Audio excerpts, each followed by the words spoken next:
जय श्री कृष्ण। वसंत पंचमी शुभकामनाओं। मित्रों आज फरी एक शॉर्टकट।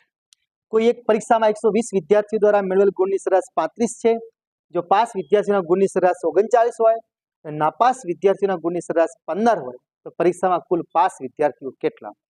આપણે આ દાખલાની રકમ જોઈને ગભરાઈ જાઓ છો કે આટલા મોટા દાખલાનો જવાબ કઈ રીતે લાવશો આટલી સેકન્ડમાં આટલી સમયમાં? તો હંમેશા એક નિયમ હોય છે કે પહેલા તો ટોટલ જોઈ લો કે ટોટલ 120 વિદ્યાર્થી છે અને સરેરાશ ગુણ 35 છે તો 35 વચ્ચે જ મૂકી દેવાના। एक बाजू पास एक बाजू नापास। तो पास विद्यार्थी गुणनी सरेराश 39 है तो 39 मूकी दो। नापास नी केटली है तो 15 है। बस आपनो नियम है तफावत लई लो।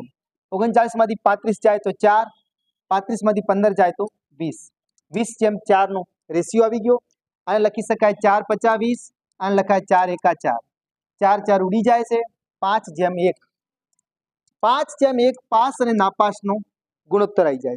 हवे आपणे पास विद्यार्थीओनी संख्या पूछी है तो आपणे जाणो छो कि नीचे आ बेनो सरवाळो आवे छे 5 ने 1 6 અને ઉપર 5 આવે છે અને હવે કુલ વિદ્યાર્થીઓ કેટલા હતા તો 120। આપણે જાણો છો 6 × 2 = 12 20 50 100। તો આ રીતે પાસ વિદ્યાર્થીની સંખ્યા કેટલી હોત તો આપણે 100 આવત અને નાપાસ વિદ્યાર્થીની સંખ્યા કેટલી હોત તો 20।